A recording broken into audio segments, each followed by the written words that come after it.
C'est juste de l'argent, Chloé, sois heureuse pour ton frère. Voilà ce que ma mère m'a dit. Ils m'ont volé 90 000 € pour financer le mariage de rêve de mon frère adoptif.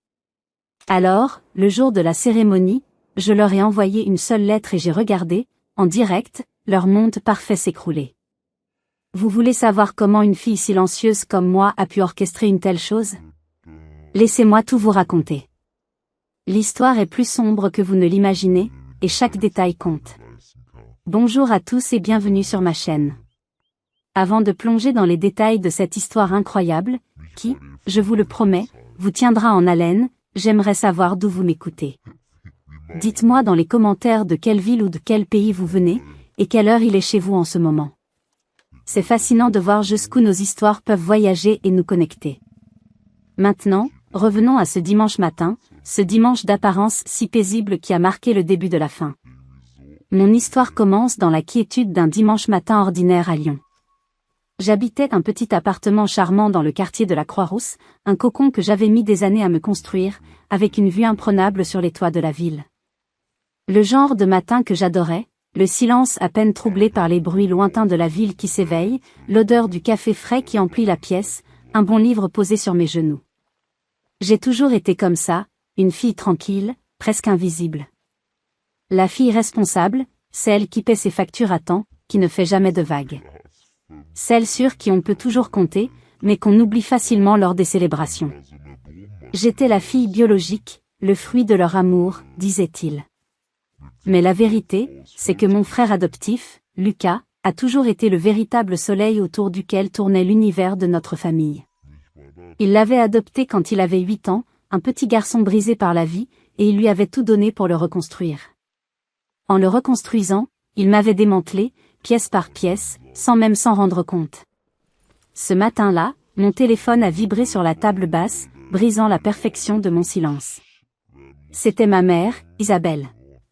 J'ai longuement fixé son nom sur l'écran. Une boule s'est formée dans mon estomac. C'était une intuition que j'avais appris à reconnaître au fil des ans, un signal d'alarme interne qui me prévenait que quelque chose de désagréable allait se produire. Mais, comme toujours, j'ai ignoré cet instinct. J'ai décroché. Chloé, ma chérie. Sa voix était mielleuse, sirupeuse, trop douce pour être honnête. C'était sa voix de « j'ai besoin de quelque chose », une voix que je détestais. « Salut maman. Tout va bien ?» ai-je demandé, déjà sur la défensive. « Oh oui, trésor, tout va à merveille. Juste un tout petit contretemps, une broutille.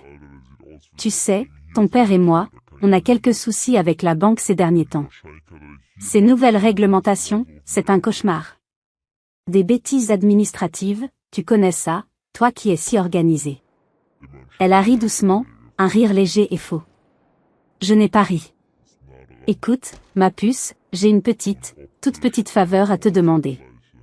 Ce ne sera que pour quelques jours, vraiment, une semaine tout au plus.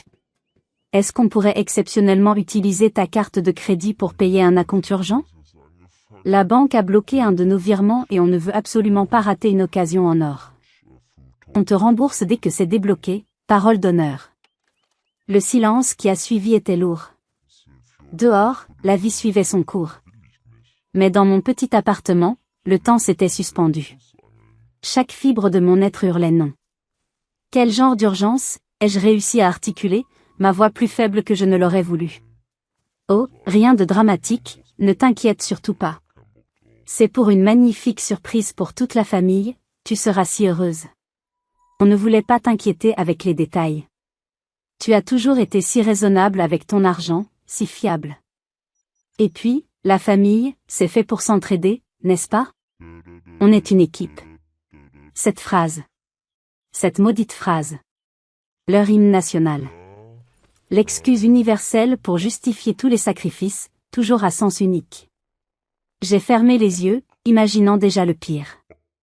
Mais la force de l'habitude, le poids de 20 ans de conditionnement à être la gentille fille, la fille fiable, a été plus fort que ma raison. D'accord, maman, ai-je soupiré, sentant une partie de moi mourir. Juste pour quelques jours. Merveilleux. Merci, ma chérie. Tu es un véritable ange.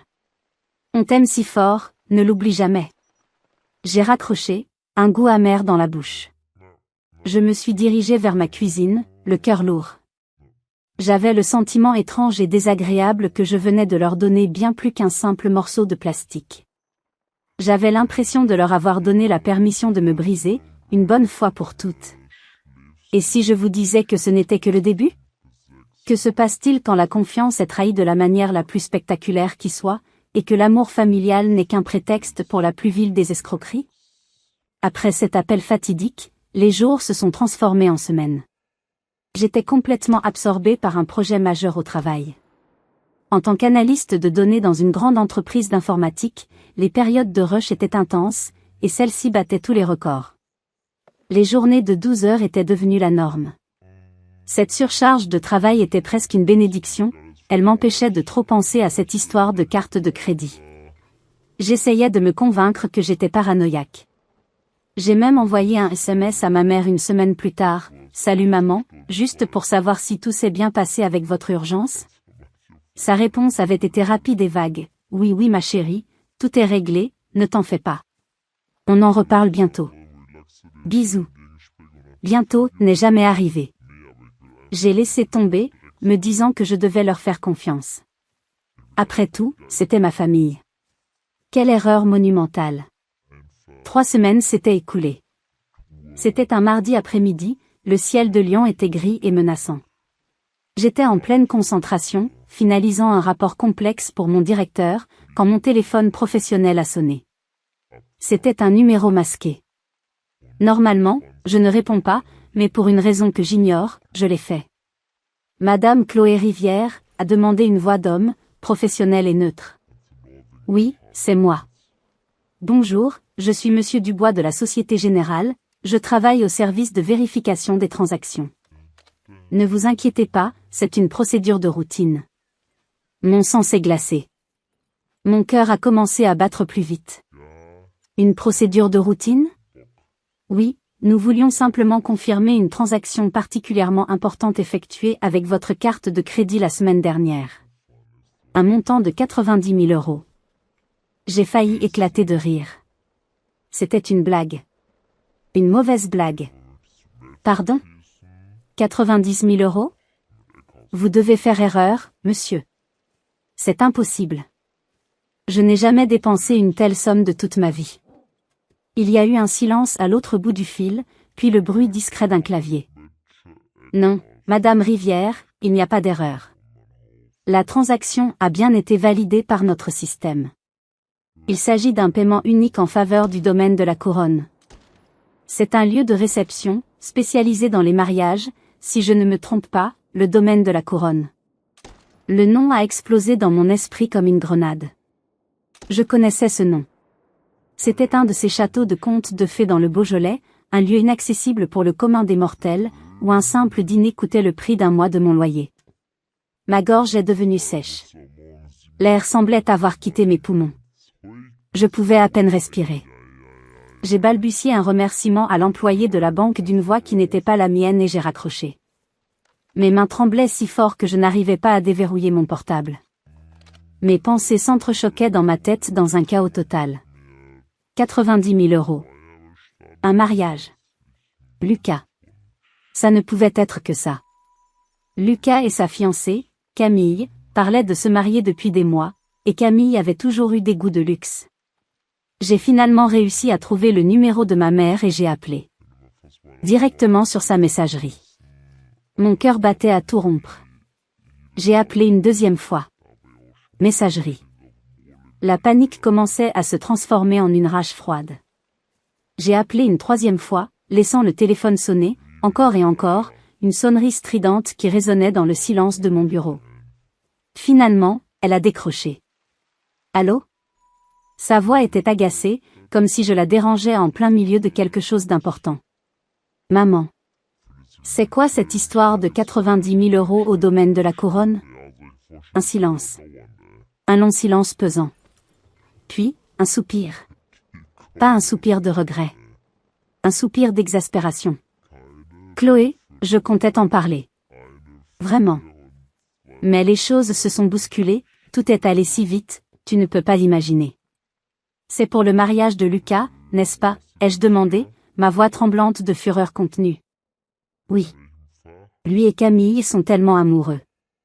Et ce lieu? Chloé, si tu voyais ce lieu.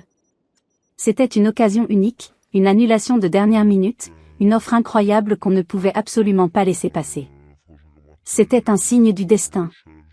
Le sang me battait aux tempes. Pourquoi? Pourquoi ne pas m'avoir demandé? Pourquoi me mentir en parlant d'une urgence? Et là, sa réponse m'a anéanti. Elle a répondu sans la moindre hésitation, d'un ton parfaitement calme et naturel, comme si elle disait la vérité la plus évidente du monde. Mais je te l'ai demandé, ma chérie. Tu as dit oui. Tu te souviens? Tu nous as dit qu'on pouvait compter sur toi. Ne sois pas si dramatique. J'étais sans voix. Elle ne se contentait pas de mentir. Elle réécrivait la réalité. Elle me faisait passer pour une folle, une menteuse. Elle a continué, sa voix se faisant plus douce, plus manipulatrice. Et puis, honnêtement, tu n'utilisais pas cette ligne de crédit. C'est important pour la famille, Chloé. Pour ton frère. Pour son bonheur. Notre famille. Comme si je n'en faisais pas partie. Comme si mon existence, ma sécurité financière, mes limites n'avaient aucune importance face au désir de leur fils en or. Cette nuit-là, je n'ai pas dormi. Ce n'était pas l'argent. C'était la trahison.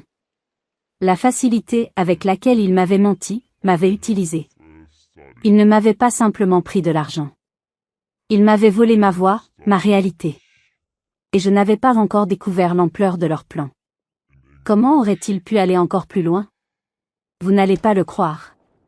Il n'avait pas fini de me dépouiller. Cette nuit-là a été un véritable enfer.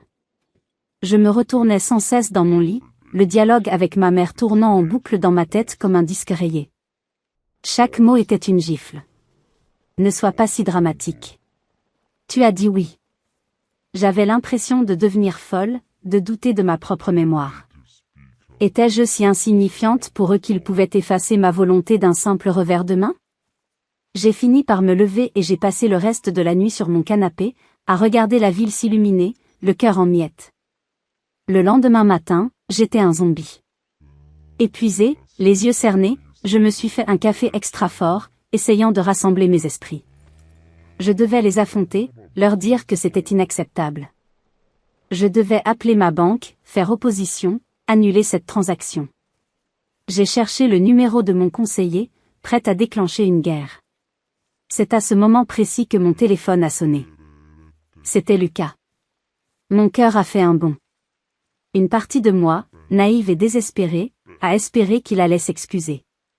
Qu'il n'était pas au courant de la manipulation de ma mère. Quelle idiote j'étais. Chloé. Salut, c'est moi. Sa voix était enjouée, chaleureuse, comme si de rien n'était. Comme si mon monde ne venait pas de s'écrouler. Salut Lucas, ai-je répondu d'une voix blanche. Dis, je t'appelle parce que maman m'a dit que vous aviez eu une petite discussion hier. Elle est un peu inquiète, elle dit que tu avais l'air contrarié. J'ai attendu. Pas un mot d'excuse. Pas une once de remords. Il ne m'a même pas demandé ma version des faits. Il partait du principe que j'étais contrariée, comme une enfant qui fait un caprice. Écoute, a-t-il continué d'un ton calme et raisonnable, je sais que les finances, c'est compliqué, et que 90 000 euros, ça peut paraître beaucoup. Ça peut paraître beaucoup? J'ai failli m'étouffer. Mais ce mariage, c'est vraiment, vraiment important pour nous. Pour Camille, c'est le rêve de sa vie. Elle a toujours voulu un mariage de princesse. Et tu sais comment sont les parents. Ils sont tellement stressés avec tous les préparatifs, ils veulent que tout soit absolument parfait. Ils font ça par amour pour moi, pour nous. Il parlait comme s'il était un médiateur neutre, et non le principal bénéficiaire de cette escroquerie. Ce lieu, le domaine de la couronne, c'était une opportunité folle. Camille est tombée amoureuse de l'endroit dès qu'elle l'a vu sur un magazine. C'était ça ou attendre 2 ans pour avoir une date. Tu imagines? Pour elle, l'annulation de dernière minute, c'était un signe du destin. On ne pouvait pas laisser passer ça. Il a fait une pause, attendant ma réaction. Je suis restée silencieuse, le laissant s'enfoncer dans son propre marécage de mensonges. Je sais que tu as toujours été la plus compréhensive de nous deux, Chloé. Tu as toujours eu les pieds sur terre, tu as toujours été la plus mature. On a vraiment besoin de ton soutien sur ce coup-là. On a besoin que la famille soit unie, qu'on présente un front uni. Ne fais pas de vagues, d'accord? S'il te plaît. Ne rends pas les choses plus difficiles pour papa et maman. Ils sont si heureux, je ne les ai pas vus comme ça depuis des années. Et puis la phrase finale, celle qui a scellé son sort dans mon esprit, celle qui a éteint la dernière étincelle d'affection que je pouvais avoir pour lui. Je sais que tu feras ce qui est juste pour cette famille. Tu l'as toujours fait. J'ai raccroché sans un mot. La nausée me submergeait. Il n'avait pas appelé pour s'excuser. Il n'avait pas appelé pour comprendre. Il avait appelé pour s'assurer que j'allais bien me tenir tranquille. C'était une opération de contrôle des dommages, une mission de neutralisation. Il ne me voyait pas comme sa sœur. Il me voyait comme un problème potentiel à gérer. Il était complice. Pire, il était un acteur actif de cette manipulation. Il avait été envoyé en première ligne par nos parents pour calmer la folle qui osait se plaindre qu'on lui avait volé l'équivalent d'un apport pour un appartement. Ce n'était pas une famille. C'était une organisation. Une petite entreprise où j'étais le département des finances et du nettoyage des problèmes, un département qu'on ne consultait jamais mais dont on attendait qu'il fonctionne sans jamais se plaindre. Là, dans ma cuisine, la tristesse a commencé à se transformer en quelque chose d'autre. Une colère froide, dure et tranchante comme du verre brisé. Ils pensaient que j'allais me taire et accepter. Ils pensaient que quelques mots mielleux suffiraient à me faire rentrer dans le rang. Ils avaient tort. Terriblement tort. Si vous étiez à ma place, qu'auriez-vous fait? Auriez-vous confronté toute la famille? Auriez-vous appelé la banque pour tout annuler, au risque de détruire le mariage de votre frère et de provoquer une guerre familiale sans précédent? Dites-le moi dans les commentaires, votre opinion m'intéresse vraiment, car à ce moment-là, j'étais complètement perdue. La conversation avec Lucas avait été la goutte d'eau qui fait déborder un vase déjà plein à craquer. La colère avait définitivement remplacé la tristesse. Fini la Chloé silencieuse, la Chloé conciliante, la Chloé qui ravalait sa peine pour préserver une paix familiale qui n'existait que dans son imagination. Ce week-end-là, j'ai pris ma voiture et j'ai conduit jusqu'à la maison de mes parents à Écully, une banlieue chic de Lyon. La maison où j'avais grandi, mais où je ne m'étais jamais vraiment sentie chez moi. Chaque virage de la route ravivait un souvenir, chaque kilomètre me rapprochait de l'inévitable confrontation. Je répétais dans ma tête ce que j'allais leur dire, j'essayais de trouver les mots justes, les mots qui les forceraient enfin à comprendre. Quand je suis entrée sans frapper, la scène qui s'est offerte à moi était presque une caricature, une parodie grotesque de la famille parfaite. Ma mère, Isabelle, était au téléphone avec le traiteur, débattant avec une passion dévorante entre le homard thermidor et le filet de bœuf Wellington. Mon père, Bernard, était penché sur la grande table de la salle à manger, qui était recouverte d'échantillons de faire-part, de rubans de satin et de polices de caractères calligraphiés. Lucas et sa fiancée, Camille, étaient à côté de lui, riant aux éclats en regardant des photos de bouquets de pivoine sur une tablette. Ils planifiaient une fête somptueuse, un événement digne d'un couple royal, avec mon argent, et ils le faisaient avec une insouciance qui me donnait la nausée. Personne ne m'a vraiment salué. Juste un nain, Chloé, tu es la distraite de ma mère, qui a immédiatement replongé dans sa conversation sur les canapés. J'ai posé mon sac sur le sol avec un bruit sec. Ma voix était calme, mais elle a tranché l'atmosphère festive comme un couteau. Il faut qu'on parle. Maintenant. Ma mère a levé les yeux au ciel, un geste de pur agacement. Chloé, on est très occupés. Tu vois bien. On pourra parler plus tard ce soir, peut-être. Non. On parle de 90 000 €. On parle de mon argent, de mes économies, de mon avenir. On en parle maintenant. Le silence est tombé dans la pièce. Un silence lourd, électrique. Camille, la fiancée, a soudain semblé très mal à l'aise, fixant un point invisible sur le mur. Lucas a baissé la tête, incapable de croiser mon regard. Mon père a enlevé ses lunettes de lecture et m'a regardé avec un air de profond agacement, comme si j'étais une enfant mal élevée qui interrompait une conversation d'adulte. Chloé, On ne va pas recommencer avec cette histoire, a dit mon père d'un ton las, comme s'il était épuisé par mes enfantillages. Tu fais une montagne d'une taupinière. Une taupinière de 90 000 euros, ai-je rétorqué, ma voix montant d'un cran. C'est la compte pour ma maison. C'est des années de travail, d'heures supplémentaires, de sacrifices. C'est ma mère qui a répondu, et ses mots étaient plus cruels que n'importe quelle gifle. Et alors une maison, ça peut attendre. L'amour, lui, n'attend pas. Ton frère est heureux, Chloé. Il est enfin heureux. Tu devrais être heureuse pour lui, au lieu d'être si égoïste et matérialiste. Égoïste. Matérialiste.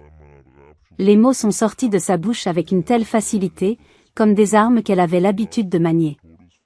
J'étais égoïste parce que je refusais de voir le travail de ma vie disparaître pour financer un caprice. J'ai tourné mon regard vers Lucas, le grand bénéficiaire de tout cela. Tu n'as rien à dire, c'est ton mariage. C'est ton bonheur qu'ils sont en train d'acheter avec mon argent. Il a finalement levé les yeux, l'air d'un martyr, d'une victime. Chloé, s'il te plaît, ne nous fais pas ça. Ne gâche pas ce moment. C'est censé être le plus beau jour de notre vie. Tu es en train de tout gâcher avec ta négativité. Il ne s'agissait pas de ce qui était juste. Il s'agissait de préserver leur bonheur, leur image, leur conte de fées, à n'importe quel prix. Mon prix. Le soir, au dîner, l'ambiance était glaciale. Ils parlaient entre eux, de la musique, des invités, des fleurs, m'excluant complètement de la conversation. J'étais assise là, une étrangère à leur table. Puis, mon père s'est levé, un verre de vin à la main. Je voudrais porter un toast. Tous les regards se sont tournés vers lui, des sourires aux lèvres. À mon fils, Lucas. L'homme qui a surmonté tant d'épreuves et qui a apporté tant de lumière dans cette famille. Tu nous as rendus si fiers. Nous t'aimons. Ils ont tous levé leur verre. À Lucas. Personne ne m'a regardé. J'étais invisible. Une chaise vide. Un portefeuille. Ce n'était pas seulement une humiliation, c'était une annulation. Il m'effaçait de l'histoire familiale, sous mes propres yeux. Ce moment a déclenché quelque chose en moi. Un souvenir. Le jour de ma remise de diplôme universitaire. J'avais travaillé si dur, j'étais la première de la famille à avoir un master. Sur le programme officiel, ils avaient mal orthographié mon nom. Un détail, mais un détail qui disait tout. Presque. J'étais presque importante. Presque vue. J'ai posé ma fourchette. Ma voix était à peine un murmure, mais elle a résonné dans le silence. Savez-vous seulement de quelle université j'ai été diplômée, quel était le sujet de mon mémoire? Personne n'a répondu. Le visage de ma mère est resté vide. Camille a regardé son assiette avec un intérêt soudain. Finalement, mon père a grommelé, Chloé, ce n'est vraiment pas le moment pour tes petites crises d'attention. J'ai hoché la tête. Lentement. Non. Vous avez raison. Ce n'est plus le moment. Je me suis levée, j'ai pris mes affaires et je suis partie. Sans un mot de plus. Ils ne m'ont pas retenue. En rentrant à Lyon cette nuit-là, la radio éteinte, les lumières de la ville défilant comme des fantômes, je n'étais plus triste. La colère avait fait place à une sorte de clarté glaciale. Il ne changerait jamais. Mais moi, je le pouvais. Et je le ferais. De retour dans la solitude protectrice de mon appartement, le silence n'était plus assourdissant, mais apaisant. Il était le bienvenu après le vacarme de leur déni. J'ai allumé mon ordinateur, non pas par colère, mais avec la froide précision d'une enquêtrice. Je devais connaître toute l'étendue des dégâts. Ce que j'ai découvert a dépassé mes pires craintes et a solidifié ma résolution. Ce n'était pas seulement la compte de 90 000 euros. En épluchant mes relevés de cartes de crédit en ligne, j'ai vu une constellation de petites et moyennes dépenses, comme une hémorragie lente et continue. 3 500 € pour le fleuriste. 2 800 € pour la location des smokings du marié et des témoins. 1 200 € pour une dégustation privée chez le traiteur. 800 € pour le créateur des faire-part. Une liste interminable de dépenses somptueuses, toutes prélevées sur ma carte, sans permission, sans même un avertissement. Il m'avait siphonné, goutte à goutte, avec une arrogance stupéfiante. Le total dépassait maintenant les 98 000 euros. Le lendemain, au travail, j'étais un fantôme. Je fixais mon écran, mais les chiffres et les lignes de code se brouillaient devant mes yeux. Je revoyais sans cesse les lignes de mon relevé bancaire. C'est ma collègue et amie, Sophie, qui m'a sorti de ma torpeur. Elle est venue s'asseoir à mon bureau avec 2 tasses de café. Chloé, ça ne va pas du tout. Tu as l'air d'avoir vu un mort. Raconte-moi. D'habitude, je suis très secrète sur ma vie de famille. C'est une sorte de honte que je portais, le sentiment d'être la pièce défectueuse d'un puzzle en apparence parfait. Mais là, j'étais à bout. Les mots sont sortis, un torrent incontrôlable de frustration, de douleur et d'incrédulité. Je lui ai tout raconté. La carte, le mariage, le mensonge, la confrontation, les nouvelles dépenses que je venais de découvrir. Elle m'a écouté attentivement, sans m'interrompre, son visage passant de la surprise à l'indignation. Quand j'ai eu fini, essoufflée et les larmes aux yeux, elle a secoué la tête et a dit une phrase que je n'oublierai jamais. Une phrase qui a tout changé. Chloé, ce n'est pas de l'amour familial, ça. Ce n'est même pas un drame familial. C'est de la fraude avec un sourire. Fraude. Le mot a résonné en moi. Ce n'était pas un mot que j'avais osé utiliser, même dans mes pensées les plus sombres. Mais elle avait raison. Ils avaient commis une fraude. Et ils l'avaient fait en me souriant, en me disant qu'ils m'aimaient, en invoquant la sacro-sainte famille. Cette conversation a été un électrochoc. Je ne pouvais plus considérer cela comme une simple dispute. C'était plus grave. En rentrant chez moi, j'ai été prise d'une énergie nouvelle. J'ai sorti du fond de mon placard une vieille boîte en carton que je n'avais pas ouverte depuis des années. Une boîte à souvenirs. Ou plutôt, une boîte à preuves. J'ai sorti une vieille photo. Un été, ma famille était partie en vacances à Biarritz. J'avais 14 ans. Ils m'avaient dit qu'ils avaient besoin de temps pour se retrouver en petit comité, pour aider Lucas à guérir de son passé difficile. J'étais restée seule chez ma tante, me sentant comme un meuble encombrant. Sur la photo, ils riaient tous sur la plage, le soleil dans les cheveux. J'étais absente. Une autre image m'est revenue, aussi nette qu'un film. Mon menton fendu à 12 ans, après une chute à vélo. 6 points de suture. J'avais attendu seule 2 heures aux urgences parce que ma mère était à un rendez-vous de thérapie pour Lucas et ne répondait pas au téléphone. C'est une infirmière qui m'avait tenu la main. Puis, mes 18 ans. Ils avaient oublié. Complètement. Le lendemain, ma mère avait ramené un gâteau de supermarché avec le nom de Lucas dessus. Désolée, ils se sont trompés dans la commande, avait-elle dit sans même me regarder dans les yeux. Et enfin, il y a quelques années, pendant la crise économique. Ils allaient perdre la maison. J'ai fait un chèque de 15 000 euros, vidant presque mon compte épargne. On te remboursera dès qu'on sera sur pied, avait dit mon père, la main sur mon épaule. Je n'ai jamais revu un centime. Jamais entendu un « merci ». J'ai posé la photo. Les larmes ne coulaient pas. Une certitude froide m'a envahi. Ils ne m'avaient jamais choisi. Jamais. J'étais leur plan B, leur filet de sécurité, leur banque. Je me suis assise à mon bureau et j'ai ouvert un fichier sur mon ordinateur. Un fichier que j'avais créé des années auparavant, presque comme une blague amère. Je l'avais appelé « le grand livre de compte familial ».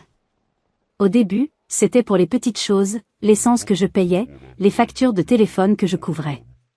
Mais avec les années, les entrées étaient devenues plus lourdes. 2018, aides auditives de papa, 1 600 €.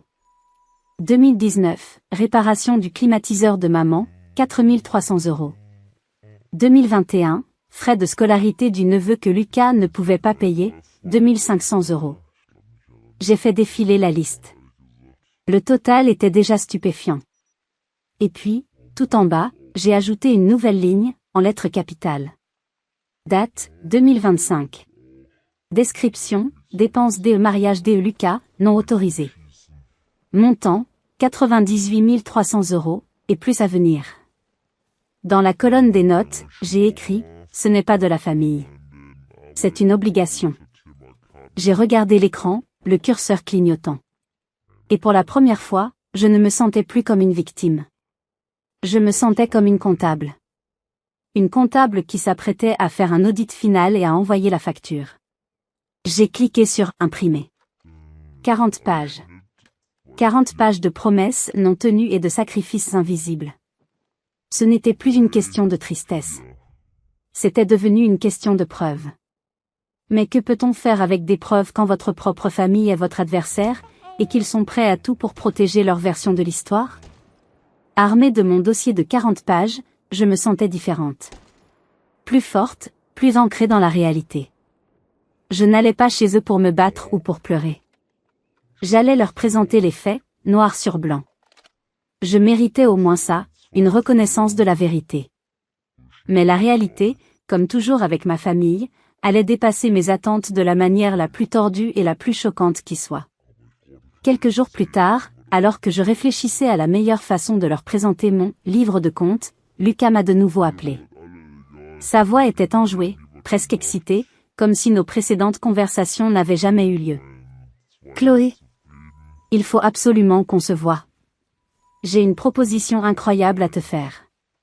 Quelque chose qui va changer nos vies, je te le promets. » Contre mon gré, une lueur de curiosité malsaine s'est allumée. Quelle nouvelle manipulation allait-il tenter? J'ai accepté de le rencontrer, non pas par espoir, mais pour rassembler plus d'informations. Nous nous sommes retrouvés dans un café chic de la Presqu'île, un de ses endroits favoris.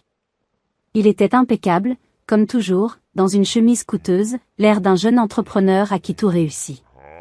Il dégageait une confiance en soi qui aurait pu être admirable si elle n'avait pas été construite sur les mensonges et les sacrifices des autres. Il a commandé des cafés et est entré directement dans le vif du sujet, avec le charme d'un serpent. Bon, je sais que les dernières semaines ont été un peu tendues à cause de cette histoire d'argent.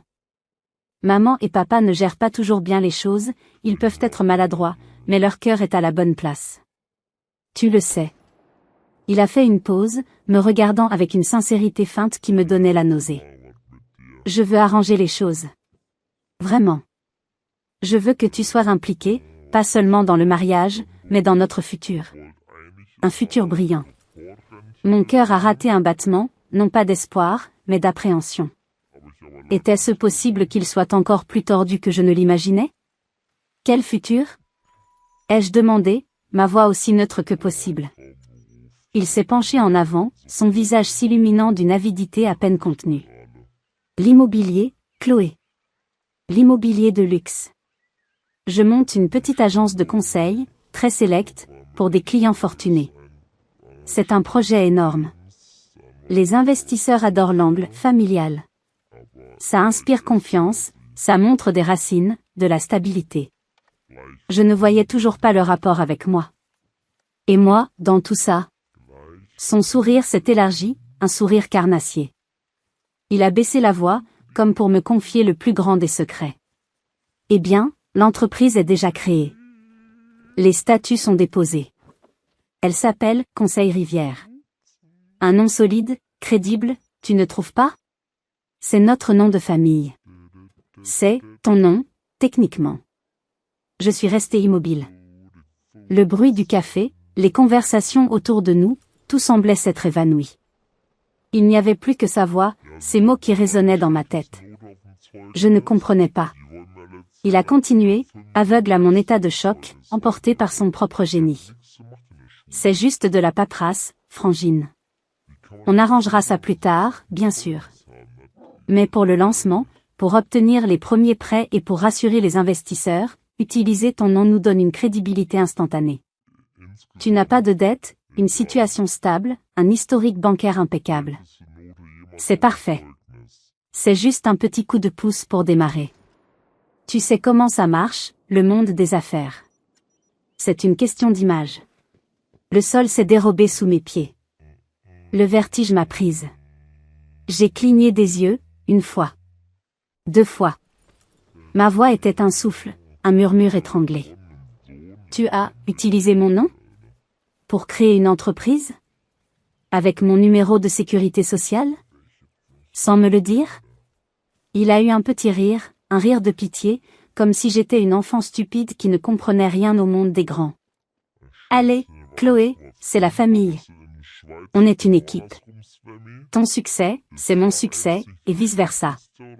Quand l'entreprise décollera, tu seras récompensé, je te le promets. Je me suis levé. Le dossier de 40 pages dans mon sac me semblait peser une tonne. Je ne l'ai pas giflé. Je n'ai pas crié. Je l'ai simplement regardé, et pour la première fois, j'ai vu qui il était vraiment. Pas mon frère. Pas un membre de ma famille. Mais un parasite. Un parasite souriant qui se nourrissait de ma vie, de mon travail, de mon nom, et qui appelait ça de l'amour. J'ai posé un billet de 10 € sur la table pour payer les cafés. Puis, je lui ai tourné le dos et je suis sorti. Je ne me suis pas retourné. En marchant dans les rues de Lyon, une seule pensée tournait en boucle dans ma tête, claire et froide comme l'acier, ce n'était plus une fraude. C'était une usurpation d'identité. Le jeu venait de changer de dimension. Ils n'avaient pas seulement pris mon argent. Ils avaient volé qui j'étais.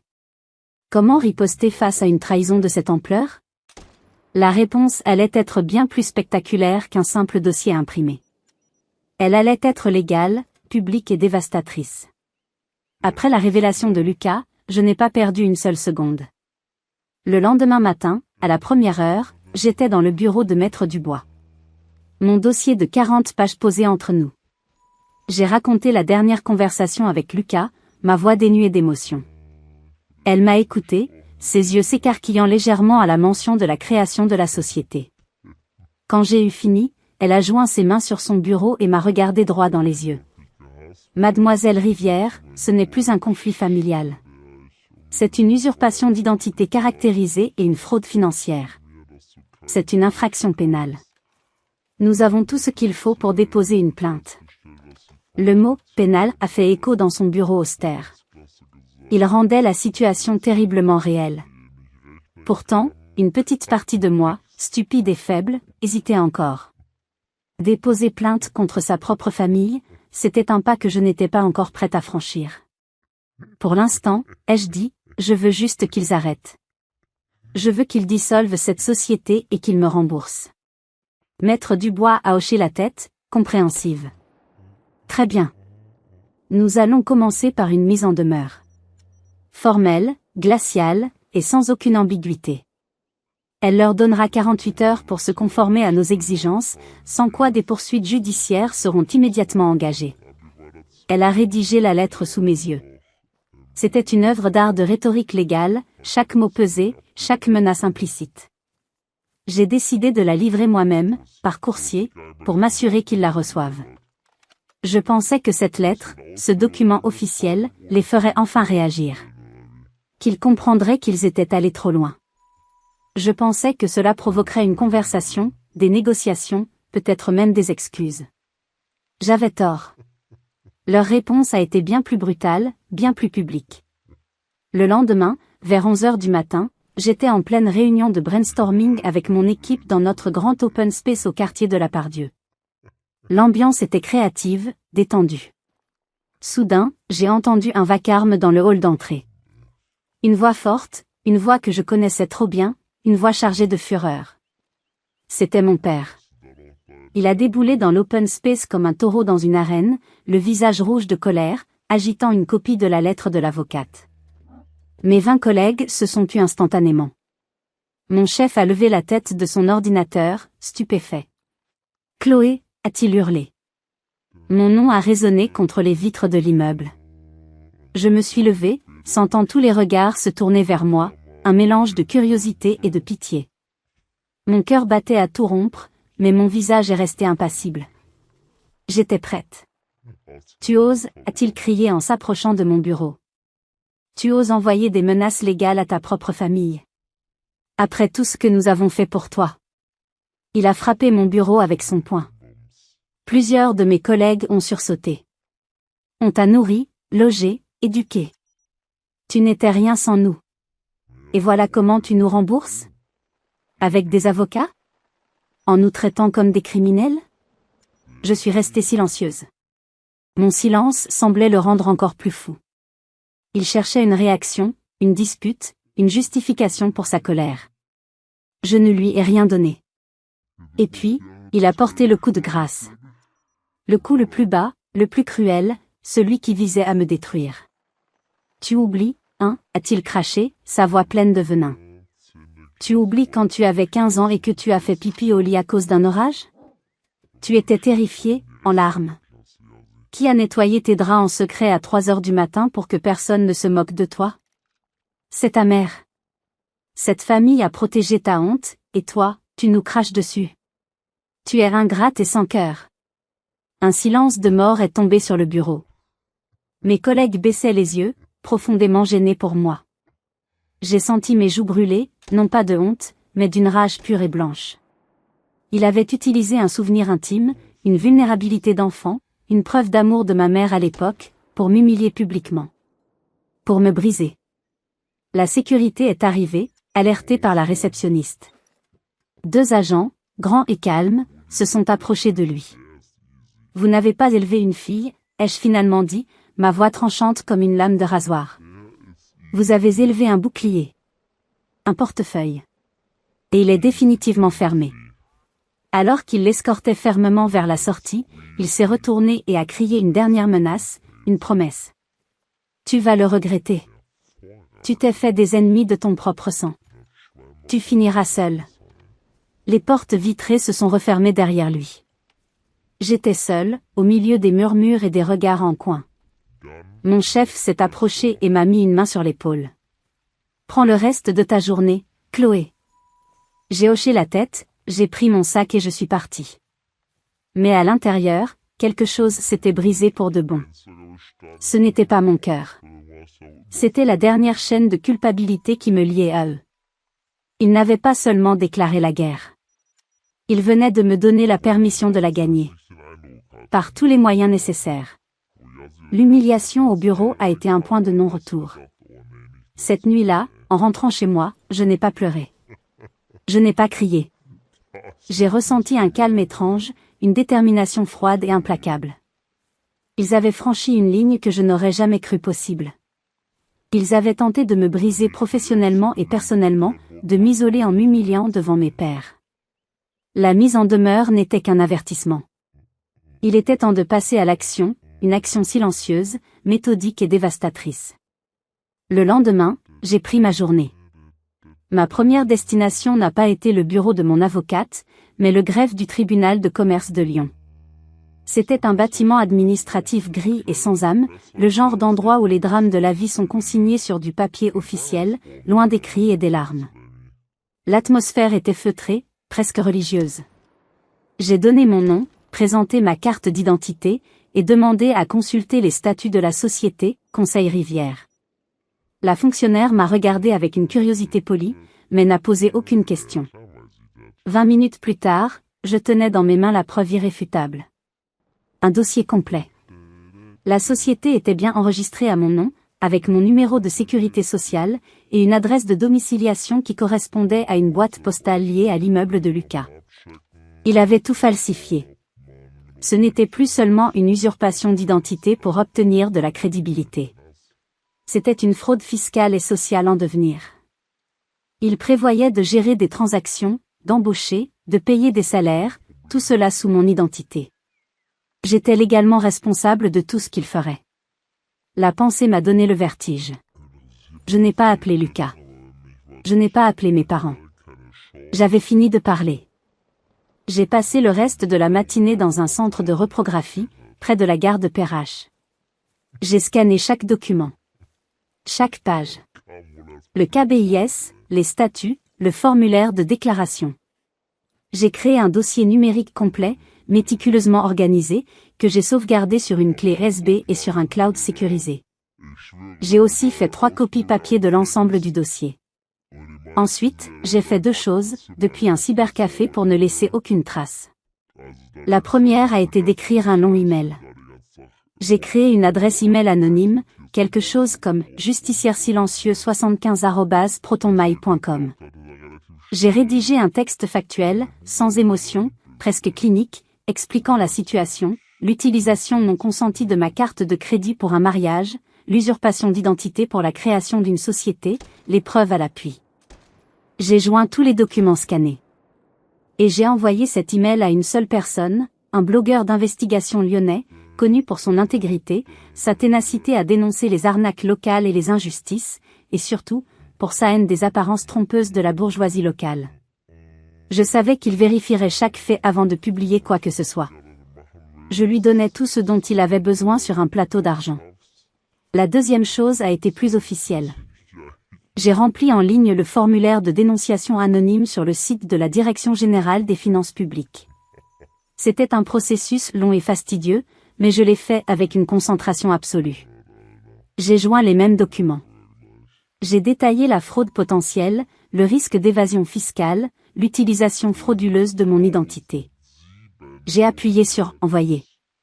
Un petit message de confirmation est apparu. C'était fait. Les 2 bombes à retardement étaient armées et enclenchées. Je suis rentrée chez moi, épuisée mais sereine. J'ai fait quelque chose que je n'avais pas fait depuis des années. J'ai sorti mes vieux albums de dessins de la cave. Quand j'étais enfant, ma mère, dans ses rares moments de tendresse, pliait mes dessins pour en faire des origamis en forme de feuilles. Elle me disait que j'avais le don de créer de la beauté en silence. Pendant longtemps, j'ai cru que c'était un compliment. Ce jour-là, j'ai compris que c'était une instruction. Sois belle, sois créative, mais surtout, tais-toi. J'ai pris une feuille de papier blanche. Lentement, méticuleusement, avec des gestes que mes mains n'avaient pas oubliés, je l'ai pliée en forme de feuille. Mais cette fois, ce n'était pas un dessin que je pliais. C'était ma déclaration de guerre silencieuse. Le mariage était dans une semaine. Ils étaient sûrement en train de choisir le vin, de finaliser le plan de table, persuadés qu'ils avaient gagné, que je m'étais écrasée après l'humiliation publique. Ils n'avaient aucune idée de ce qui les attendait. Le silence peut être une arme redoutable, surtout quand il est sur le point d'être brisé de la manière la plus assourdissante qui soit. Le jour du mariage est arrivé. C'était un samedi d'août, une journée caniculaire, presque ironiquement parfaite. Le ciel était d'un bleu éclatant, sans un nuage. Je me suis réveillée avant mon réveil, non pas par anxiété, mais avec une étrange sensation de calme, comme le centre d'un cyclone. C'était le calme qui précède la tempête. Sur mon téléphone, 2 messages non lus, envoyés tard la veille. Un de Lucas, merci de te ressaisir, sœurette. Je savais que tu finirais par comprendre. Ça compte beaucoup pour nous. Et un de ma mère, tu verras, ma chérie. C'est ça, une famille. On se protège, même quand on ne se comprend pas toujours. Leurs mots dégoulinaient de condescendance et de soulagement. Ils croyaient que leur tactique de terreur avait fonctionné. J'ai regardé les messages, puis j'ai verrouillé mon téléphone. Je n'ai pas répondu. Je ne me suis pas rendue au domaine de la couronne. Je n'avais aucune envie d'assister à leur triomphe, même si je savais qu'il serait de courte durée. Au lieu de ça, je me suis préparée tranquillement. J'ai pris une douche, j'ai mis une robe simple et je suis sortie. Je me suis installée dans un petit café discret et climatisé à quelques kilomètres de là, avec une bonne vue sur la rue, mais où personne ne ferait attention à moi. J'avais mon ordinateur portable, une connexion internet fiable, et une grande tasse de café noir. J'étais prête. À 11h45, 15 minutes avant le début prévu de la cérémonie, la première bombe a explosé. Le blogueur d'investigation a publié son article. Le titre était sobre, mais dévastateur, drame familial et fraude à Lyon, quand un mariage de rêve à 100 000 € cache une usurpation d'identité. L'article était brillant. Il ne mentionnait pas encore nos noms de famille, mais il détaillait l'histoire avec une précision chirurgicale, l'utilisation de la carte de crédit d'un proche vulnérable, la création de la société, conseillère, et publiait des versions floutées mais reconnaissables des documents que je lui avais envoyés. Il a partagé l'article sur tous ses réseaux sociaux, où il avait des dizaines de milliers d'abonnés. Le feu de forêt numérique était allumé. Pendant ce temps, au mariage, les invités prenaient place sur des chaises blanches élégantes, disposées dans les jardins à la française du château. Les violons jouaient une mélodie douce et romantique. Tout était parfait, une mise en scène impeccable. Grâce à un contact, un ami d'un ami qui travaillait pour le traiteur et que j'avais payé pour ce service, j'avais un lien vers un live stream privé, filmé discrètement depuis un téléphone.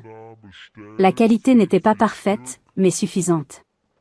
Je pouvais voir la foule, les sourires, l'anticipation. Je pouvais voir ma mère, Isabelle, dans une robe de créateur, rayonnante, serrant sa pochette comme si elle contenait sa dignité. Je pouvais voir mon père, Bernard, saluant les invités avec l'assurance d'un patriarche comblé. À 12h15, alors que le prêtre s'apprêtait à commencer, mon deuxième acte s'est joué. J'avais payé un service de coursier de luxe pour une livraison urgente et personnelle. Un jeune homme en uniforme impeccable s'est approché poliment de ma mère et lui a tendu une enveloppe cartonnée, élégante et scellée à la cire. Dessus, j'avais écrit à la main, avec ma plus belle calligraphie, pour ceux qui osent encore me traiter d'ingrate. Intriguée, pensant peut-être à une carte de vœux tardive d'un invité, elle l'a ouverte. Je l'ai vue sur mon écran. Son sourire s'est figé. À l'intérieur, il n'y avait pas de carte. Il y avait la première page de mon grand livre de compte familial, de 40 pages, avec le total entouré en rouge. Il y avait une impression de l'email que j'avais envoyé à l'administration fiscale, avec l'heure et la date bien visibles. Et au-dessus, un simple post-it, avec seulement 4 mots, j'étais silencieuse, pas aveugle. J'ai vu son visage se décomposer. La couleur a quitté ses joues. Elle a attrapé le bras de mon père, lui montrant les papiers avec une main tremblante. Il a lu par-dessus son épaule, et son visage est devenu blême. Au même moment, les téléphones des invités ont commencé à vibrer. L'article du blogueur se propageait comme une traînée de poudre. Un murmure a commencé à enfler dans l'assemblée. Un cousin a montré son téléphone à sa voisine, la bouche ouverte. Un autre a secoué la tête, l'air choqué. La musique s'est arrêtée. Le silence est devenu pesant. Puis, la mariée, Camille, est arrivée au bras de son père, resplendissante. Elle s'est arrêtée net, sentant la tension palpable dans l'air, l'atmosphère glaciale. Elle a regardé mes parents, puis Lucas, qui se tenait près de l'autel et qui venait de lire quelque chose sur son téléphone. Son visage était vidé de toute couleur. Il ressemblait à un fantôme. Il a marmonné quelque chose à l'oreille de Camille, quelque chose d'inaudible, puis il a tourné les talons et s'est précipité hors de la cérémonie, son téléphone collé à l'oreille, presque en courant. C'était le signal. Le chaos a éclaté. Des invités se sont levés, chuchotant, certains partant carrément sans un mot. Camille est restée là, seule au milieu de l'allée, son voile flottant tristement, son rêve de princesse se transformant en un cauchemar public et humiliant. Dans mon café, j'ai fermé mon ordinateur portable. Je n'avais pas besoin d'en voir plus. J'ai pris une serviette en papier sur la table. Lentement, avec des gestes précis, je l'ai pliée en forme de feuille, comme ma mère me l'avait appris. J'ai laissé l'origami sur la table, un petit fantôme blanc de mon passé. J'ai payé mon café en espèces et je suis sortie dans la chaleur écrasante de l'après-midi. Je n'ai pas souri. Je n'ai ressenti ni joie, ni triomphe. Juste un immense, un profond, un définitif soulagement. Le silence était enfin rompu. Et le son qu'il faisait était celui d'un monde construit sur des mensonges qui s'écroulent. Après le mariage qui n'a jamais eu lieu, il y a eu le silence. Un silence total, absolu, plus profond que tout ce que j'avais connu auparavant. Aucune tentative de contact. Pas d'appel en colère, pas de message de haine, pas de visite surprise pour m'humilier à nouveau. C'était comme si, en cessant d'être utile, en cessant d'être leur portefeuille silencieux, j'avais tout simplement cessé d'exister pour eux. Ce silence a été leur confession finale, plus éloquente que n'importe quel aveu. Il confirmait ce que j'avais toujours su au fond de moi, je n'étais pas leur fille, j'étais une fonction. Et une fonction défectueuse est une fonction que l'on remplace ou que l'on jette sans un regard en arrière. Les conséquences de mes actions se sont déroulées sans moi, comme les ondulations à la surface de l'eau après qu'on y a jeté une pierre. J'ai appris par des connaissances communes, des bribes de conversations entendues, que la société de Lucas, Conseil Rivière, avait été immédiatement dissoute. Une enquête fiscale approfondie a été ouverte.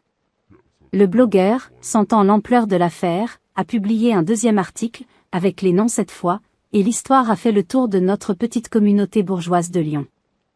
La honte les a recouverts d'un linceul. Eux qui avaient passé leur vie à construire une façade de respectabilité, de succès et de bonheur familial, voyaient maintenant leur véritable nature exposée à la vue de tous. J'avais simplement fourni le marteau pour briser le miroir.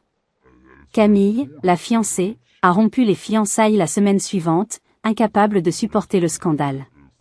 Leur monde s'était bel et bien écroulé. Ma propre guérison a commencé par un acte symbolique, mais d'une puissance inouïe. Un mardi matin pluvieux, quelques mois plus tard, je me suis rendue à la mairie de Lyon. J'ai rempli un formulaire, payé les frais administratifs, et j'ai officiellement changé mon nom de famille. J'ai abandonné « Rivière », ce nom qui était devenu synonyme de trahison, de fardeau et d'invisibilité. J'ai pris le nom de jeune fille de ma grand-mère maternelle, Lambert. C'était une femme forte, aimante et juste, qui avait toujours vu la lumière en moi, même quand j'étais dans l'ombre de mon frère. Ce n'était pas une fuite. C'était une reconquête. Je ne m'appelais plus Chloé Rivière, la fille silencieuse et serviable. Je m'appelais Chloé Lambert, la femme qui avait trouvé sa voie et qui apprenait à s'en servir. J'ai aussi commencé une thérapie, un pas que j'aurais dû faire des années plus tôt. Pendant des années, j'avais cru que le problème venait de moi. Que je n'étais pas assez aimable, pas assez intéressante, pas assez, tout. Ma thérapeute, une femme douce et perspicace, m'a aidé à déconstruire ces mensonges que j'avais intériorisés. Un jour, après plusieurs séances, elle m'a demandé « Quelle est la chose la plus difficile pour vous, maintenant que la tempête est passée ?» J'ai réfléchi un long moment, laissant la question infuser. C'est de savoir que j'ai tout fait correctement, ai-je répondu, les larmes montant à mes yeux pour la première fois depuis des mois. J'ai été une bonne fille, une bonne sœur, une bonne professionnelle. J'ai coché toutes les cases de ce qu'on attendait de moi. Et malgré tout, ça n'a jamais été assez pour eux. Elle a hoché la tête, son regard plein d'empathie. Ça n'a jamais été assez pour eux, Chloé. Mais la vraie question est, est-ce que vous êtes enfin assez pour vous? Et pour la première fois de ma vie, j'ai pu répondre honnêtement, sans l'ombre d'un doute, une certitude tranquille s'installant dans mon cœur. Oui. Je suis assez pour moi. La vie, aujourd'hui, est plus calme. Plus simple. Plus authentique. J'ai déménagé dans un autre quartier de la ville, j'ai changé de numéro de téléphone. J'ai construit une nouvelle vie sur les ruines de l'ancienne, une vie qui m'appartient vraiment. Parfois, en me promenant dans le parc de la Tête d'Or, je vois des familles rire, jouer, s'enlacer. Il y a encore une petite pointe de tristesse, le deuil pour la famille que je n'ai jamais eue et que je n'aurai jamais. Mais cette tristesse ne me submerge plus. C'est une cicatrice, la preuve d'une blessure qui a guéri, pas une blessure ouverte. Je sais que mon histoire est unique dans ses détails, mais universelle dans son essence. La dynamique de la famille, le poids des attentes, la douleur d'être invisible aux yeux de ceux qui devraient vous voir le mieux, ce sont des combats que beaucoup d'entre nous mènent en silence, derrière des portes closes et des sourires forcés. Mon histoire se termine ici, sur cette page blanche que je suis en train d'écrire. Mais peut-être que la vôtre commence. Si vous vous êtes reconnu dans mes mots, si vous avez déjà ressenti ce sentiment d'être le pilier invisible de votre famille, sachez que vous n'êtes pas seul et que votre voix compte. Partagez votre histoire ou simplement vos pensées dans les commentaires ci-dessous. Créons un espace où nos voix, longtemps silencieuses, peuvent enfin être entendues et validées. N'oubliez pas de liker cette vidéo si elle vous a touché, et de vous abonner à la chaîne pour ne pas manquer d'autres histoires de vie, de résilience et de reconstruction. Votre soutien m'est précieux et m'encourage à continuer. Je vous remercie du fond du cœur de m'avoir écouté jusqu'au bout. Rappelez-vous toujours, vous avez le droit de définir vos propres limites. Vous avez le droit d'exiger le respect. Et surtout, vous avez le droit de vous choisir, vous, en premier. Prenez soin de vous.